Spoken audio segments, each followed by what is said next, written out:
Hi, everyone. Welcome to the BlueOptima podcast. I'm Andrew McFarland, and I'm here with Usman Khan. He is our lead analytics consultant at BlueOptima. And today he's going to walk us through why our team's still measuring failure. We're talking about Dora metrics. And let me set it up just real brief. Most teams, they measure success. Okay, so they're looking at how quickly they ship, how fast they recover from when things break, but they aren't good at predicting failures. They don't know if it's going to happen before it happens. And that's a major issue if you're trying to produce something. You want to get things before they break. So what's the issue? First of all, what are Dora metrics? Why are people using them? And what aren't they telling us about development? Yeah, sure. So Dora fundamentally stands for DevOps Research and Assessment.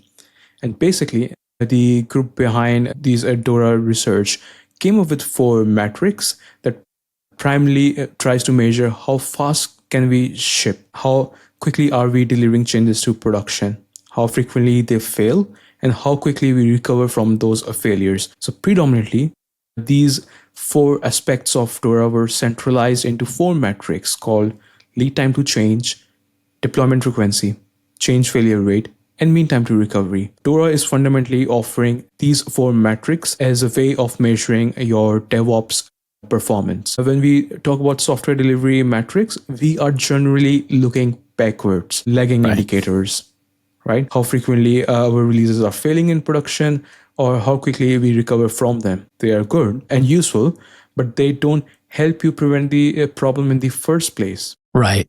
So these have been the kind of staple for a lot of companies out there trying to measure productivity, but there's major gaps. If you're looking at that rate after the fact, you're missing something. So in your report that you worked on with the team here, your research shows that, in fact, there are indicators. There's ways of seeing this failure coming. Can you walk us through that? Yeah, sure. So as I mentioned that these Dora metrics are more of a lagging metrics, right? The damage has been done and you're only just starting to react.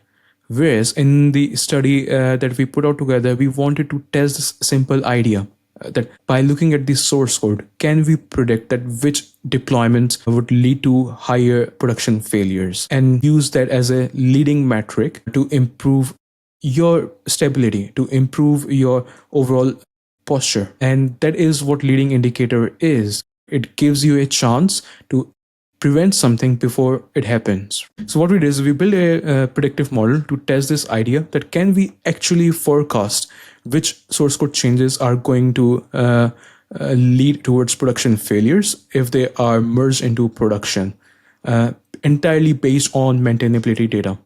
And the results were pretty striking. What we did is our model correctly identified 96% of the deployments that later led teams to have poor change failure rate. That is 40% or higher as per Dora's standard.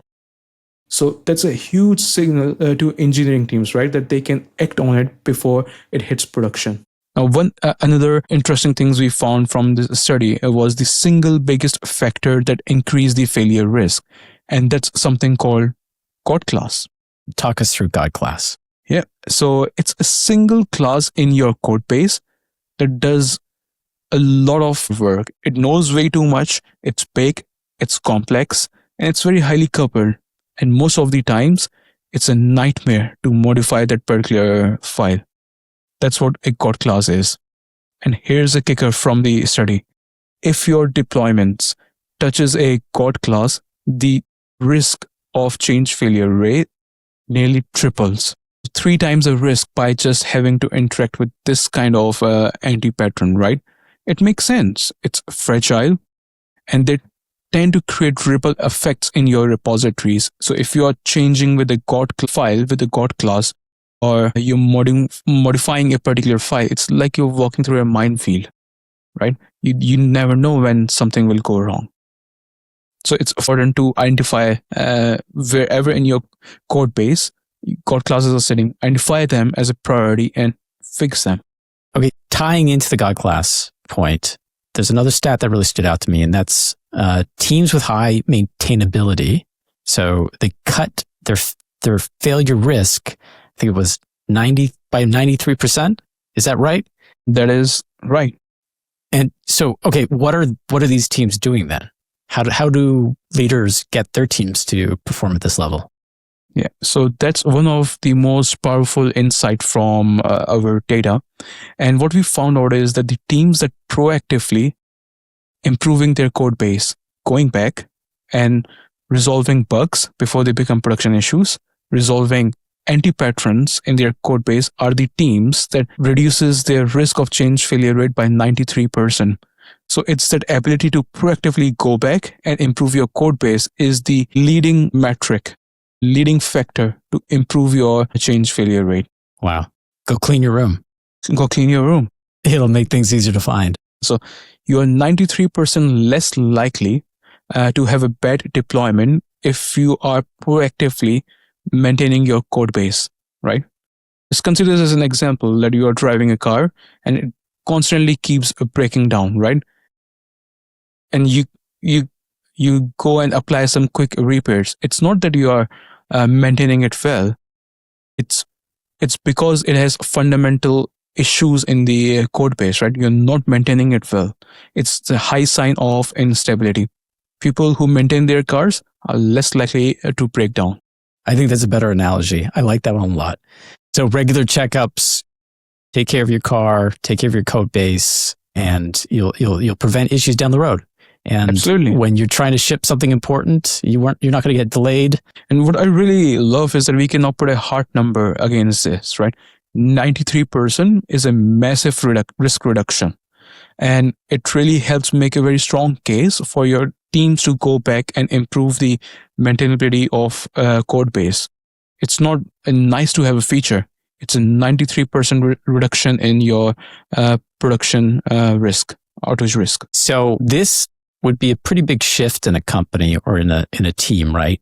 But knowing this fact, okay, now I've got more confidence. So when we start to ship that next deployment, I can be less timid about having to put some fire out, let's say, or anticipating some big thing to break. So now my whole team is working more efficiently because we're working on maintainability. Do you find that most teams are just focused on shipping quickly and not so much on the maintainability side? Yeah. So unfortunately, one of the undesired outcomes of Dora is that at a high level, people have started monitoring these 4 metrics without really understanding what's going beneath it, right? What's going wrong in the code base that leads to these high numbers. Now, if teams are really optimizing for change failure rate, you can artificially lower that number by gaming the denominator, right? We know change failure rate is a percentage of your failed deployments to your total deployments. You can go and artificially game the denominator, increase your deployment frequency by just modifying a line of code which has no material impact on your production, right? Or changing the variable names. Optimizing metrics just to probably look good to get their CFR lower. But what we are really trying to advocate is that use maintainability as a leading indicator to fix problems where they exist in the first place. And CFR would be, as a result of it, you would have lower production outages. You would see lower CFRs, right? So, okay, if I am VP of engineering, I'm a leader in my organization, how do I start tracking things differently? But, and wait, I'm going to add one more thing to that because Gen AI is a hot topic. It's on everyone's lips these days. How do you see AI assisted development or automating this code production impacting maintainability? So there's kind of 2 things there. So what should leaders be measuring and what are we doing right now? How's AI changing things? Yeah. So fundamentally, the very first thing that leaders should start doing is looking where those maintainability hotspots are. At an enterprise level, see what your maintainability risk is, right? If 20% of your entire coding effort is unmaintainable, that is a massive risk for your production stability, right? So the very first thing that you should do is see within your code base which parts of your organization are really producing unmaintainable code.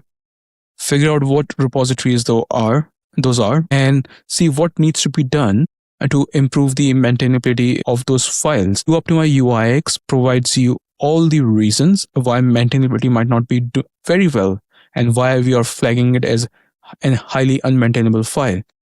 Those reasons could be your God classes, your high file complexity. So as a very first starting point would be to identify those unmaintainable hotspots in your code base, figuring out what those things are to fix your repositories and get them fixed, right? Just get them fixed.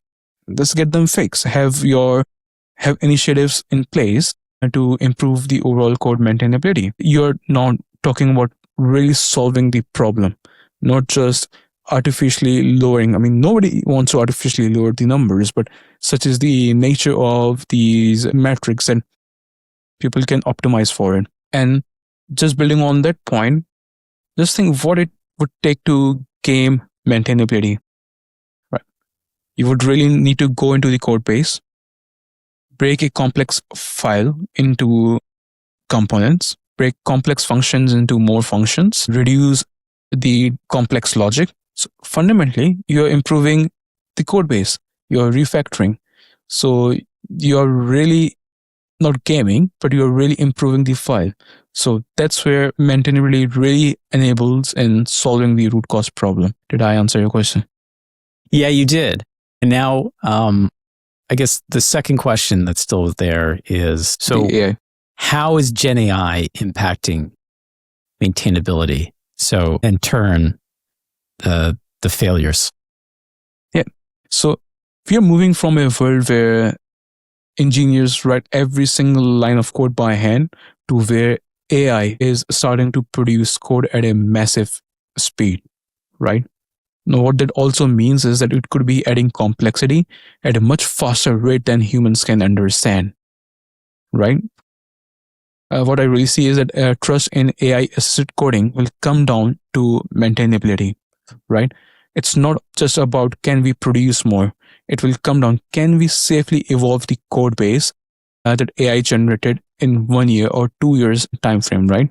And maintainability will serve as a safeguard for that trust. Teams that automate code using AI, use AI to generate code, will trust this when they can trust that the code is modifiable, it's easy to change, and it will not break the business if you modify that particular code. And as you would see in our impact of Gen AI paper, AI-based code can be unmaintainable, right?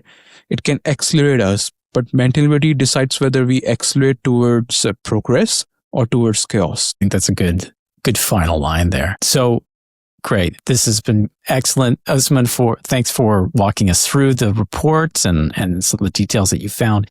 If someone wants to learn more, we're going to send you to the BlueOptima resources section. You can go get the report. It's called Shifting Left on Dora, Change Failure Rate. It's at blueoptima.com.